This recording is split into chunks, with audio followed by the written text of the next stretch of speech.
Well, I have to admit, this is one of the highlights of my life. I'm sitting here with Mr. Gene Wilder. Welcome, Gene Wilder. I'm delighted to have you here, and you have been honored here in Connecticut by the Commission on Culture and Tourism, a Distinguished Artist Award. I never could understand why. I understand excellence in culture, but why tourism? I'm not bringing tourists in to Connecticut. I don't think I am. Well, I like to think that great culture brings the tourists in, so it all ties together. Okay. Yeah. But anyway, I'll just gush for a minute and just say I'm a great fan. We probably all have our Gene Wilder masterwork favorite. I know mine is Young Frankenstein. It's a family favorite. And mine is Young Frankenstein. Is it really? Yeah, Oh, it's my favorite of all the films I've done. It was just so much fun. Have you seen it on Broadway? Yes. Yes? What did you think? It's a good entertainment. It's not a movie. No. But it's a good entertainment. Okay, I haven't seen it yet. I'm looking forward to it. But anyway, back to Connecticut. So you have been honored with an Emmy. You've had Academy Award nominations, famous worldwide, and here you are right in Connecticut, where they've chosen you to receive something that how do you feel about that? Well, to receive something that's, at first I didn't think it was a joke, but I thought, well, why would they want to give me an award for that? And I said, it's very nice of them, but, and then my friend Steve Clark, who came with, Yes. told me what an honor it would be and everything, and I thought, well, okay, give it a try. He said, but you have to be there. Oh, yeah. No, I didn't realize that part. So here I am. that's wonderful. And I know that part of this is due to your work with some different arts organizations here in Connecticut, your support of them. And I was thinking, what do you do when Gene Wilder tells you that he wants to help your organization? How exciting is that? Well, now, when you say that, have you got any specific theater in mind? The Westport Country Place, Yes, which I know is truly a terrific place. Do you know? Theater Works? Yes, Stanford Theater Works, Westport Country Playhouse. Yeah. When I was just starting out as a professional, I'd done my first Broadway show, and I did not a big part, but at the Westport Country Playhouse, I did a play called The Complacent Lover, and I did it with Walter Pidgeon. Oh my goodness. And for those of you who have seen Madame Curie, he did a lot of things, but he was wonderful. And we toured, and then we went to the Westport Country Playhouse. The next year, I did it with Carol Channing in The Millionaires by George Bernard Shaw. The following year, I did it with Helen Hayes. And about, 30 years later, I did it. This must have been 4 years now. I did my fourth one there, but under different circumstances, because no one knew who I was on the first three. But I liked it. And then the Stanford Theater Works is a remarkable theater. It's just a small one, about 170 seats. It's in a barn. It's not at all fancy. That's fun. And they do wonderful work there. It's very inspiring. So those two, yes. Yeah.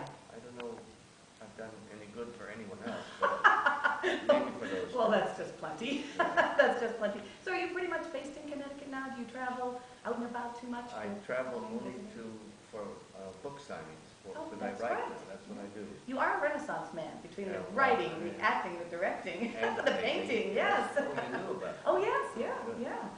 Wonderful. Well, I'm a little tired from all the book signings, but it's almost all done. I have to do one more in May 1st in Westport, Connecticut. Oh, okay. And another one in New Haven. And then I'm done. There you go.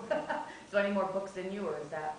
This is my third book, Yeah. and I do like writing a lot. But now I need to rest and find something else to write about. Okay, yeah, you need a little bit more inspiration. And your painting, is that a creative outlet you always had, or did that come later on? Well, I did have it. I wanted to paint since, gosh, I must have been about 16 or 17. And I painted a little bit. But I didn't start painting with watercolors the way I do now till 1984. Oh, really? Wonderful. I've not a hidden talent, but one that you got a chance to explore after. And my wife paints in Oh, she watercolor. does. Yes.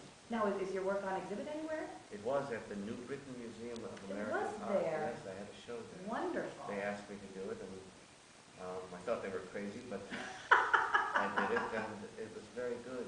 And so I have that. It was like a relief in a way that I don't have to prove anything to anyone. I was at the New Britain Right. Museum for American Art, of American That's a Art. huge name. Yeah, it was a very good museum, very good. Mhm.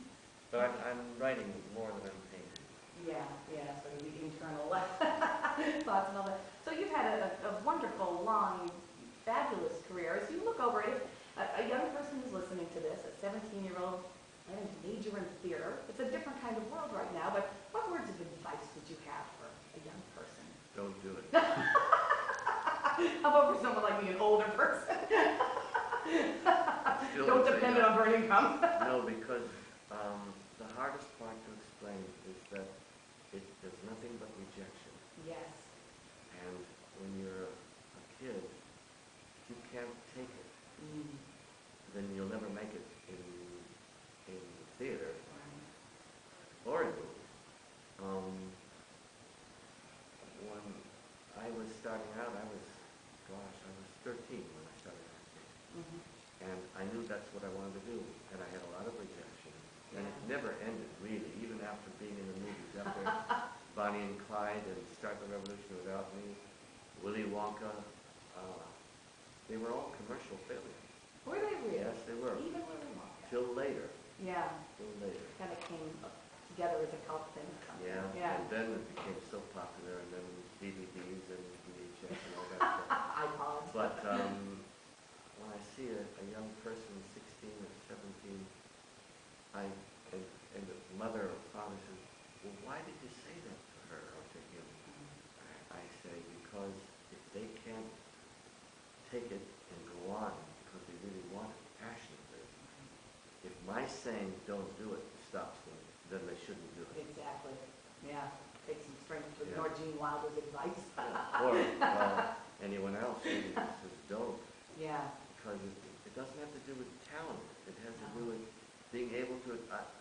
I wanted to do lots of things when I was starting out, but until Arthur Penn and Warren Beatty saw me in the Bonnie and Clyde, and then Mel Brooks saw me on Broadway and wanted me to do the producers. Until then, I was turned down for everything.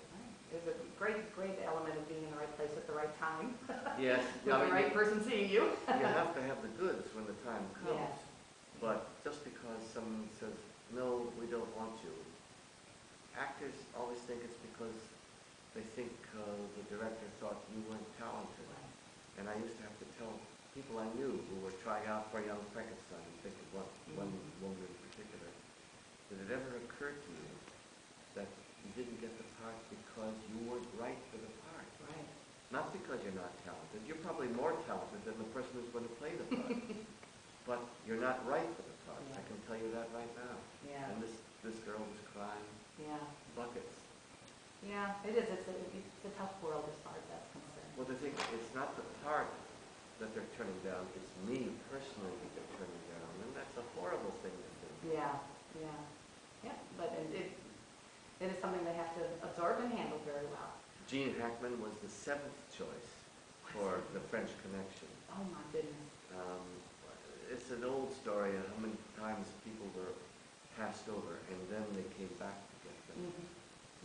Anyway, I don't have to worry about that now. No. You made your mark. Well, thank you so much for joining. I know there's gazillions of people who want to speak with you tonight. And I don't want to speak to all of them. no, we'll protect you. Did you say bazillion? A slight exaggeration. That's a good one. Bazillion. B-Z-I-L-L-I-O-N. Bazillion. Good for you. Well, thank you for joining us. Thank It was you, just Karen. a delight to speak with you for a little while. Thank you. And congratulations on tonight, and good luck in everything else that you do. Thank you. Thank you very much.